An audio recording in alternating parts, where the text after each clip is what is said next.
Good morning guys and welcome back to my channel. So today I'm going to do a Q&A. I went on my Instagram stories and put a little question box up. I'm really excited because I love talking and this gives me topics to talk about that you actually want to hear about. I'm just going to go through them in no particular order. I screenshotted a few of the ones that were getting repeated. I won't be able to answer all of them because there was a lot. So if I missed your question, please leave it in the comments below or follow me on Instagram because I'll do it again soon, hopefully, if you like it. One of the most recurring questions was, how did I start social media? How did I get into content creation? Why? All of that. And advice if you are interested in building a social media platform. I've always loved social media. I've always found it so fascinating and I've always been really interested in marketing, digital marketing, all of that kind of thing.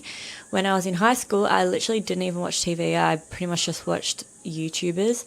I feel like I got so positively impacted by a lot of people on social media. For example, I had bad anxiety when I was like 12. I fully went to a psychologist, didn't help. And it wasn't until I watched a YouTuber's video and she was just doing a daily vlog, and in it she said, don't worry about what you can't change. And for some reason, that sentence at that time clicked with my brain and I never had anxiety again, really. So also, I would never have got into weights training if it hadn't been for social media. I would never have learnt the things I've learnt about mindset, about myself, about life if I hadn't have had people on social media. So I love social media for that aspect. Inspiring, motivating, educating, a business opportunity for anyone literally in the comfort of their own home. If you have a phone and access to the internet, you can literally start a business and you can make money and whatever. So to me, I just am so fascinated by it. I tried to start my first fitness account when I was in year 10. I would have been 15. I made it, I didn't tell anyone because I was nervous, and when you're at school, people judge you. It was before social media was massive. It was before influencers were really a thing, but I just wanted to make a fitness account. Started one. I remember one of the girls in the older year found it, sent it around, made fun of me, and I got so embarrassed, deleted it, cried, all that stuff. It was just mortifying. And so then I was deterred from wanting to do it again for a while. I went through a vegan phase, made a Tumblr blog where I had a good amount of followers at the time on Tumblr, had a cooking channel on YouTube where it wasn't you didn't see me, it was just my hands cooking. Would have been when I was 16, 17. But they were all just more for fun because I just loved it. Never really thought of it from a business standpoint until I was in year 12. And I remember finding Gary Vaynerchuk on YouTube. If you know Gary Vaynerchuk, he's been around for years now, but he had really only just popped off then, back in 2016. And I remember watching his videos and he was literally just pushing that whole message of social media is such an incredible opportunity. We are living in one of the most lucky times in the world. Use it to your advantage. If you're young, this is your time to make your dreams happen, to try, to fail, to try again. And he really instilled in me the whole not worrying about what people think thing, because I was so concerned with what my friends would think and whatever, and I was kind of traumatized from that year 10 trying to start the fitness account situation. So he just really changed my mindset, and I was like, you know what? I do not care what other people think. I'm not going to let that hold me back anymore. It's already been 2-3 years since I've been curious about wanting to start social media, so fuck it, I'm going to do it. So I full made a business plan, way I was going to achieve these goals. I have it written down. I'll put a screenshot if I can find the photo of my goals that I wrote down. My plan was get my personal training certification, do personal training, build up a following, make a fitness business. I full had this whole plan going. And so anyway, I moved to college in America just for a semester. Planned to build my account while I was over there because I was around a lot of people who were interested in social media. It was way bigger in the States than it was in Australia at the time. Went to university there and then was trying to collaborate with as many trainers, photographers, fitness modeling staff as I could. Ended up building my account to 20k in a few months. Then it just snowballed from there and I just rode the social media wave. I posted every single day for 3 years. I didn't get paid through brand deals for the first 2.5 years, I'd say. I just trusted the process and literally just became obsessed with trying to build this account, and it worked. I think personal branding is so beneficial. It opens so many doors, and it's also just something I'm really passionate about. I think you can positively impact a lot of people's lives through social media, and I know that from my own experience with it. And I also know there's a lot of negative stuff to social media, and I've always said I have a love-hate relationship with it, because there's so many aspects of social media that I really hate, but there's so many aspects that I love. So it's that whole trying to do my part to make my little section of social media positive and happy, and hopefully add some type of value to whoever is following me for the journey. So yeah, that's how I got into social media. If you're someone who wants to get into social media, I think this day and age, you really have to give value, work out, would you follow yourself? What type of content do you like following, and what would make you follow yourself? Go look at people that inspire you, that you love following. Are you going to be entertainment, inspiration, motivation, education? Like, what's your little value offer, I guess? You don't need to know how your content's going to look when you start. All you need to do is start, and you have to start and know there's going to be a period of cringe. Like, you've got to go through the period of cringe, because you're never going to be amazing at something when you first start it, and that's the process, and we all go through it. My content has completely changed from when I started. I mean, I was 18 when I started. I'm now 26. I've changed completely as a person, and that means my content also changes. So yeah, just know that it can evolve. You're going to learn, but you won't learn until you start. So get over the fear of what other people think. You're not posting for your friends anymore. If you're wanting to build a platform, you're posting for your future audience and the people that you want to see your posts. And just go for it. Like, why not? Someone asked, have I ever done something other than social media? What was it? Yes. So my first ever job was being a waitress at a cafe. Worked as a receptionist at like an events company. I was a personal trainer for a while. Also ran like kids sprint sessions as well. And I worked at a digital marketing agency as a creative brand strategist, which was so much fun. And I think if I wasn't doing what I'm doing now, then I'd probably be coaching people to build personal brands or doing marketing in some way, shape or form. I got a lot of questions about how do you get over a breakup, how do you believe in love again, how do you find the right person, whatever. I am not an expert on breakups, but I do feel like I've learned from past relationships and breakups, and feel like I've got a better understanding and what I would tell myself and what helped me a lot. And the advice that I like to say is, number one, it is going to take time. Do not rush the process. Know that you are going to yo-yo, like you're going to feel really good and positive and fine one day, and then you'll probably go back to square one the next day. Like, you could start the morning feeling great, and then the end of the day you're just feeling so sad, you miss them, you regret, you're confused, you don't know why. Like, it's such a yo-yo, and you cannot rush that process. Do not rush into a relationship. Like, you need to set a clear amount of time that you're going to avoid dating, stay single, focus on yourself. I think the biggest thing with breakups is that you lose a lot of your confidence and self-worth, and you question your worthiness of love. When you're dating someone, they're such a big part of your life. Your brain's thinking about them all the time. They're considered in everything that you do, any big life decision. You also have to let go of this future that you've been thinking about that you would have had with this person. But when it comes to building up your confidence, you need to work on making yourself someone that you are proud of. When you're dating someone, you get a lot of your validation from that person externally. And we forget to validate ourselves. They break up with you, or the relationship doesn't work out. You often blame yourself. It's because I'm not good at this. It's because I'm not beautiful enough. I'm not this enough. I'm not whatever. You always think it's something to do with you. And so you got to really work on building up your own confidence in yourself again. Working out what your limiting self-beliefs are. What is it that you don't love about yourself that you think's holding you back? How can you change it? Redefine your goals, short-term goals, long-term goals, life goals. I just think when you put all the focus back on you and your life and controlling the controllable, that is the best and only way, in my opinion, to move on. You can only love people to the capacity that you love yourself. And so if you don't love yourself, then you're never going to feel fully loved or be able to give enough love to someone else. Another thing to know that helps with breakups, I found, is that some people are just not compatible, and that is okay. It has nothing to do with you. It has nothing to do with them. It just means that you weren't compatible in whatever way, shape or form. And the second one is some people are just not capable of giving you the love that you need. giving you the love that you deserve. And it's that whole thing of like, your standards aren't too high. You are just asking the wrong person. How do you deal with bad days? The way I deal with bad days is, if something bad happens that's out of my control, then I give myself a few minutes to be upset about it, be annoyed about it, frustrated about it, and then I snap myself out of it and I say, you know what can I control here? If it's nothing, then I say, I'm going to change my reaction to it. If it's something I can control, I work out how to control it. What do I need to do? That's how I deal with problems and bad days. Life is not going to be perfect. You're never not going to have problems. You're never not going to have bad days. That is what being a human is.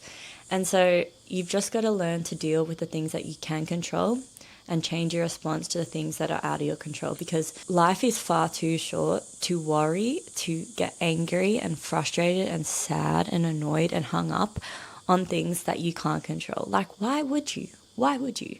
A lot of the time we actually manifest seeing more problems and seeing more negative stuff and seeing more things to complain about, because we wake up and we're going to a job that we don't love, or, you know, we're remembering something that's stressing us out, or we look in the mirror and we see an acne spot, or we don't love how our body's looking at the moment, or whatever. We see all the negative things, but it's called cognitive bias. Our brains literally look for evidence to back up whatever we tell it. So if we are telling it that everything's annoying, that we look really bad, that, you know, people are rude, that we're really stressed and our job sucks, we're going to see more evidence to prove those beliefs. If we wake up and we say, today's going to be a good day. Wow, my hair looks so good today. Oh my God, I love my outfit. Well, my nose looks cute today. I'm going to make it a good day. Then I promise you, you will walk out into the world with completely different energy, and you will start seeing all of the good things. You will start noticing more good things about yourself. You will start noticing more good things in the world. The little birds chirping, the dogs running around. You will think of more creative ideas for your job, like whatever it is. I promise you, switch your brain to looking out for the positives rather than the negatives. Your whole entire reality will feel so much lighter, happier, and better. Learn to make everything less serious. Like, things are only as serious as you make them. The reality that we're living in, like societal constructs, are all just human-made.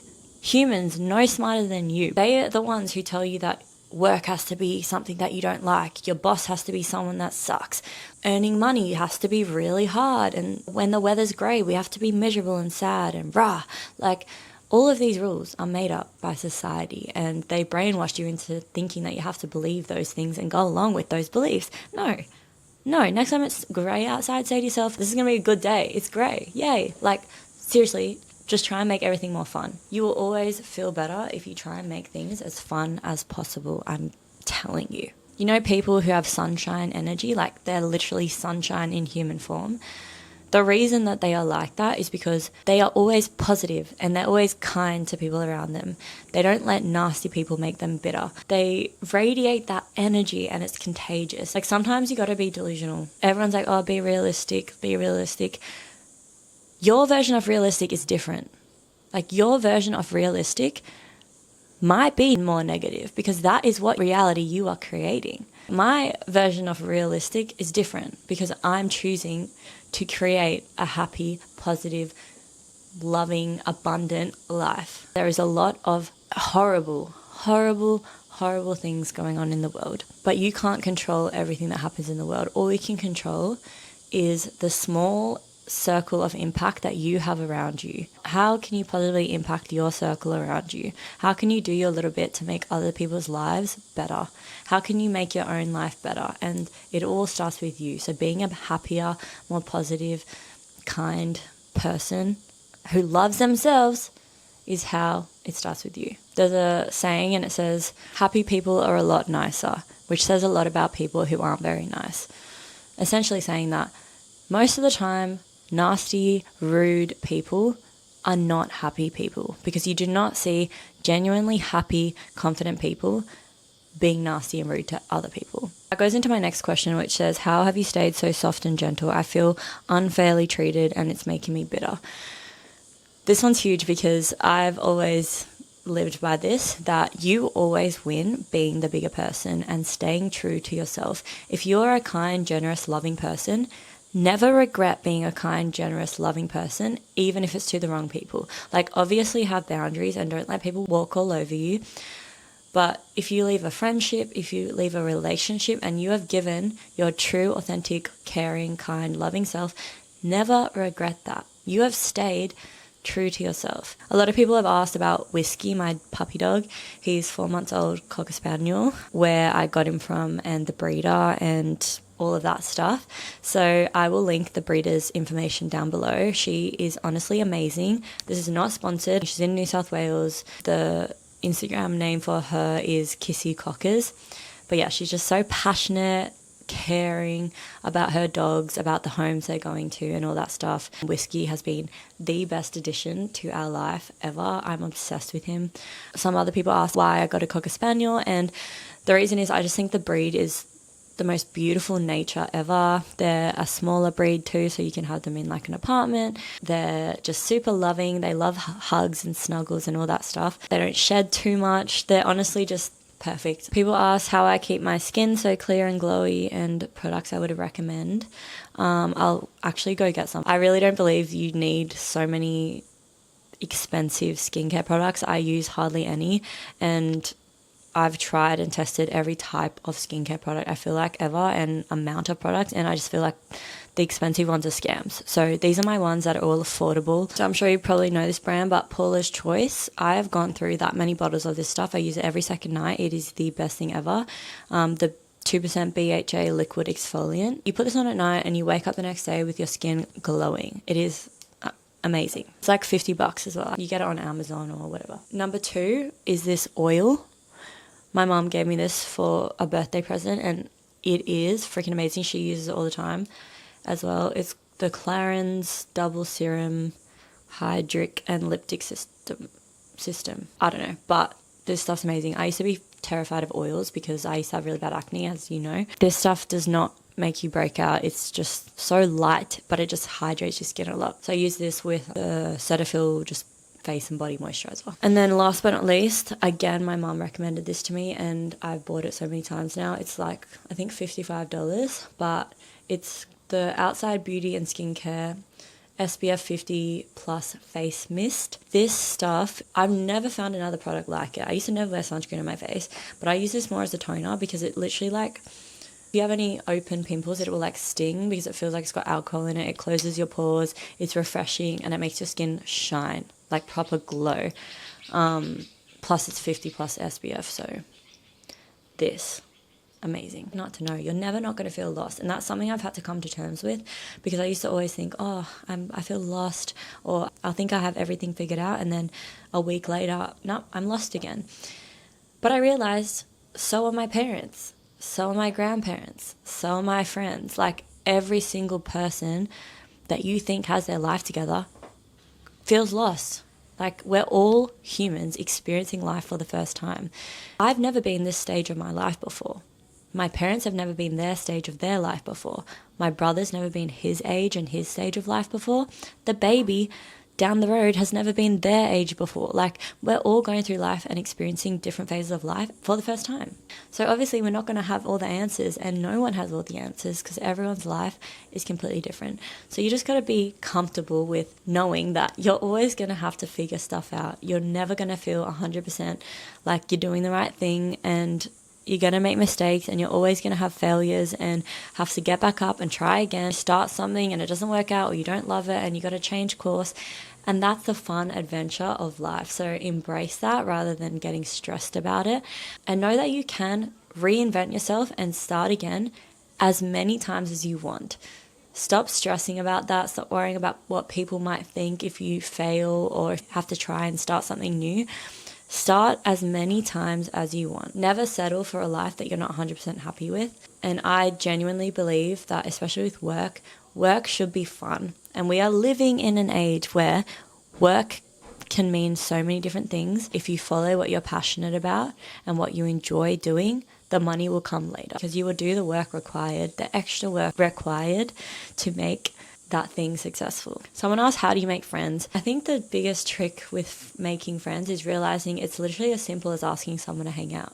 Like people are less scary than we think. Like they're all just other humans that probably will feel super happy for you to ask them to hang out.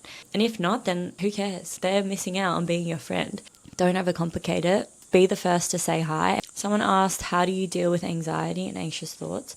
Anxiety, most of the time, is worrying about the future or the past. It's very rarely anything that's happening in the present. And it's that whole quote, deal with things as they come, not as you fear. Like, come back to the present. What are you doing right now? Right now I'm sitting in a chair, I'm talking to a camera, there's a nice breeze coming into the room, I'm safe, I'm happy, I'm healthy, I'm alive. I'm not in danger right now. And then you feel instantly calm because you realize that what you're worrying about, first of all, 99% of the things we worry about never happen. So expect the best, and then the worst case scenario ends up happening, deal with it then. But for now, I'm going to expect the best, you know? And then realizing that the past is in the past. You literally cannot do anything to change it. You can only learn from it, and you can grow, and then you can let it go. But worrying about it is not going to change what happened. The future is completely made up in your mind. It doesn't exist. And when you get to that future, it'll still be experienced as now. So instead of stressing about all these fake scenarios, just come back to the present, control what you can control, and then go from there. Read The Power of Now as well. It is a life-changing book. I'm going to end this Q&A here. If I didn't answer your questions, I'm sorry. I am a rambler, and I probably didn't even answer your questions very well in this because I start answering one thing and then I go on 1,000 different tangents. So apologies for that. You can make this more of a podcast style video. I hope you enjoyed this video. Follow me on Instagram if you want to be a part of the next Q&A, and I will see you in the next video. Bye-bye.